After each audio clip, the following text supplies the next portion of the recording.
From history, it's very easy to find information about the deeds of women who were accused of witchcraft. Accounts like the Salem witch trials are so rich in both myth and historical accuracy that we are able to view them quite vividly and understand just what was going on. We can deduce how many of the women trialed throughout history on the accounts of being witches were usually just politically charged accusations made by enemies of the women in question. This could include neighbours who were jealous of a particular woman, such as the case with Grace Sherwood, or women who were targeted because of their money, such as Alice Kittler. There's also cases of women who would openly claim to be witches because they knew they could not resist against the torture that would force them to confess anyway. Such cases like Tituba are quite compelling because we see a woman utilise the idea of witches in her favour, postponing her own torture and execution so that she might survive under the guise of witchcraft itself. Sometimes, women were accused of being witches by obnoxious children who would spill lies and falsehoods to help convict them, as in the case of Agnes Waterhouse, who would be accused by her own daughters. It's clear to see that women had it rough back in those days, given that they appeared to be the main group who were accused of witchcraft. But it appears they weren't the only ones being tortured for confessions on the basis of dabbling in the dark arts. In this video, we will look at 4 strange cases of men who were accused, trialed, and even killed on the grounds of witchcraft and sorcery. Thomas Ware. It's easy to view Scotland for its beautiful landscapes, its yawning mountains, and its copious woodlands. But at least for me, there's always been an air of mystery about the place, an essence from the times of old that invokes the imagination, as well as providing a glimpse into the darker side of the country's history. At around this time, Thomas Ware would have been a man who was well respected as a soldier. He was a centerpiece of society, a man who was known by many and was both revered and loved for his military service. So when he stood up in church one day and, seemingly out of the blue, declared that he was a practitioner of witchcraft, it left many baffled. Thomas Ware had never given any indication that he was a dabbler of the occult, and it's said that at the time of his confession, he was 60 years of age. His confession was so unexpected that many believed it was some kind of joke. But the conviction of which Ware declared his guilt was so strong that it soon caused his friends and family to commit him to doctors under the assumption he may have become mentally unstable. However, when his sister Griselle verified his claims after he had implicated her as being a witch, people began to suspect that he might have been actually telling the truth. Ware was also known for carrying a black cane around with him, which he claimed had been given to him by the devil. The cane was believed to have maintained some sort of supernatural property, some believing it had been instrumental in maintaining his facade as an upstanding and well-respected soldier. Furthermore, he confessed that he and his sister had been intimate on a number of different occasions, and that it was their mother who had set them down the path of the occult, for she was a witch as well. Ware would go on to provide what he deemed as evidence of their involvement with the devil. He pointed out a birthmark on Griselle's forehead, and declared that the devil had placed it there to mark her as his servant. Additionally, the devil had given Griselle powers that granted her the ability to spin yarn with supernatural speed, as well as spinning a wheel that the devil had given to her from hell. The spinning wheel was said to break whenever anyone else other than Griselle used it. Griselle, strangely enough, was fully in support of her brother's admittance, going on to confess that a dark stranger had taken them to meetings with the devil in a fiery coach that was drawn by 6 flaming horses. The siblings would also confess to necromancy, and it would seem that they were both keen on adding as much occultist tropes to their list of crimes as possible. They would both get what they wanted and were tried for witchcraft and later executed. Griselle was hanged, but Ware was said to have been burned.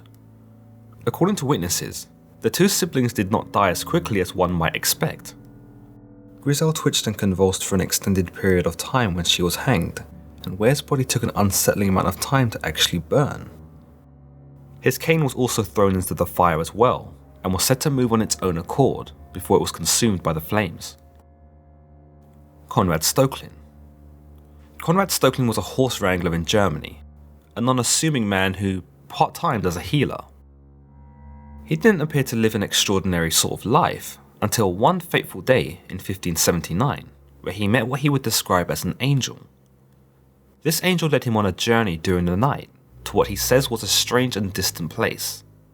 Wherever this place was, Conrad claimed that the angel would frequently visit him, and that together they would make their way back to this place, only that they weren't alone when they got there.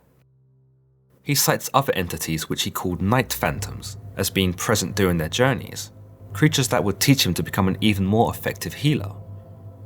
One of the key things they were said to have taught him, though, was how to identify those with active or latent magical powers.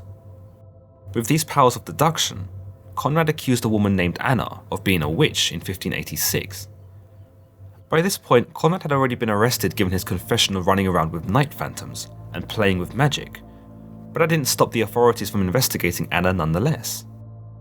During his trial, the night phantoms were interpreted as witches by the jury. They believed that the angel who had led Conrad away and into the night was actually a demon, or the devil himself in disguise, and that Conrad had been tricked.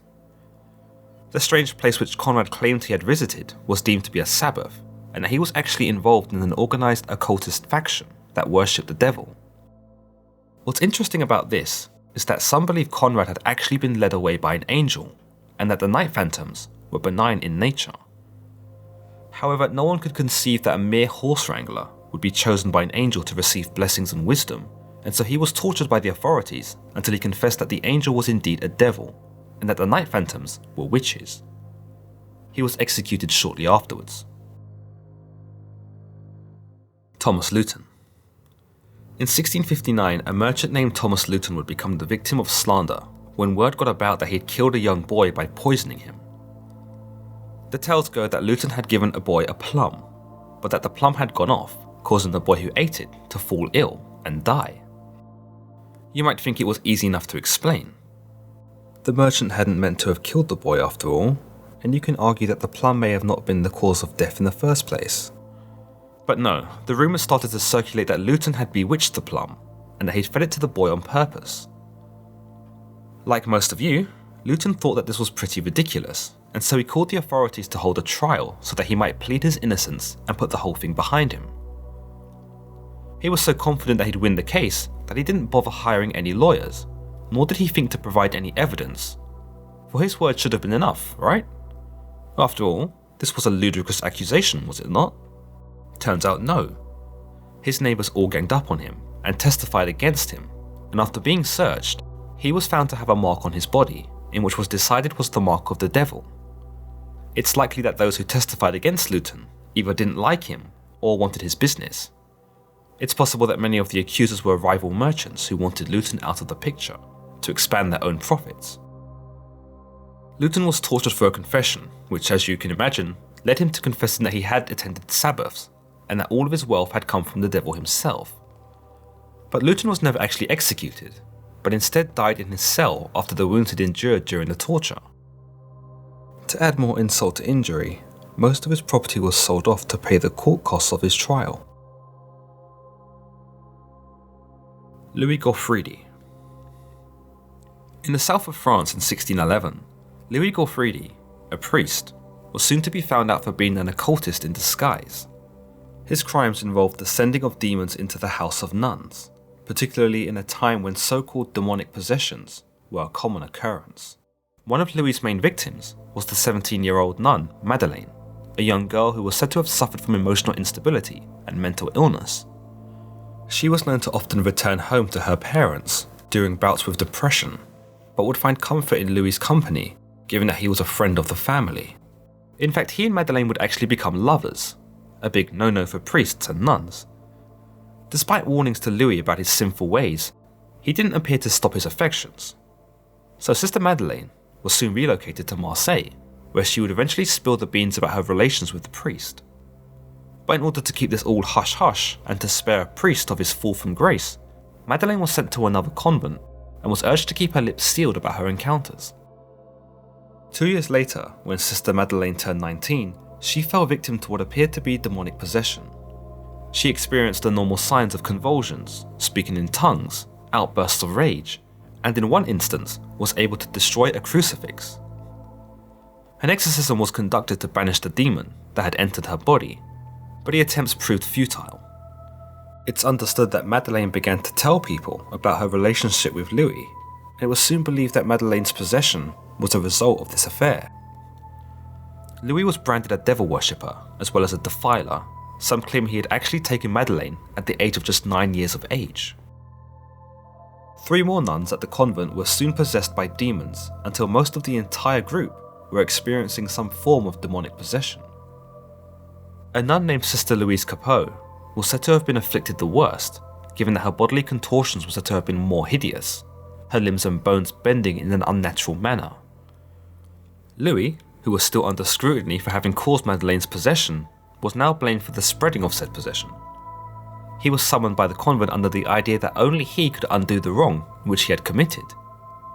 He would try to exorcise Sister Louise, but she spoke to him in the devil's voice, labelling him a sorcerer and a cannibal, as well as revealing that he had committed every form of sexual perversion, none the least on Madeleine. He was thoroughly investigated, but there was no evidence to prove he'd ever done anything that wasn't above board. Due to this, he was allowed to leave freely, though he demanded that his accusers, including Sister Madeleine and Sister Louise, were punished for their misfeasance. A court was drawn up where both Sister Madeleine and Sister Louise were forced to attend. By this point, their possession was in an advanced state. Madeleine in particular was vocal in her denunciation of Louis as a defiler and a sorcerer, and it became clear by her deranged tirades that she was slipping further and further into madness. She attempted suicide twice, both attempts coming after she'd been found with the mark of the devil on her body. After all of these accusations though, Louie Gaufridi was seized and thrown into prison. Whilst there, he experienced a diabolical array of physical and mental torture, whereby a pact with the devil was found with Gaufridi's possessions, allegedly signed with his own blood. A signed confession confirming this was also produced by Gaufridi, but it should be noted that this was acquired after many grueling days of torture. He would also admit to being in league with the devil after having found a book when he was younger that allowed him to summon a demon. He would make a deal with this demon that would grant him a boon that allowed him to manipulate any woman into falling in love with him.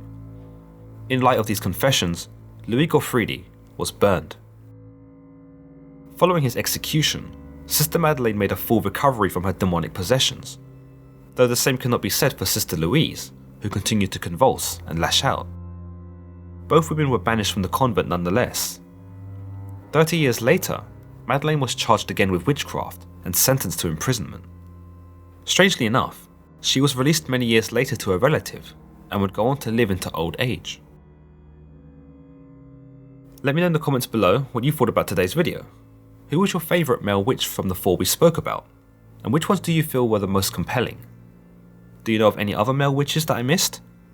Let me know in the comments below, and as always guys, don't forget to like this video and hit the subscribe button. Until the next time.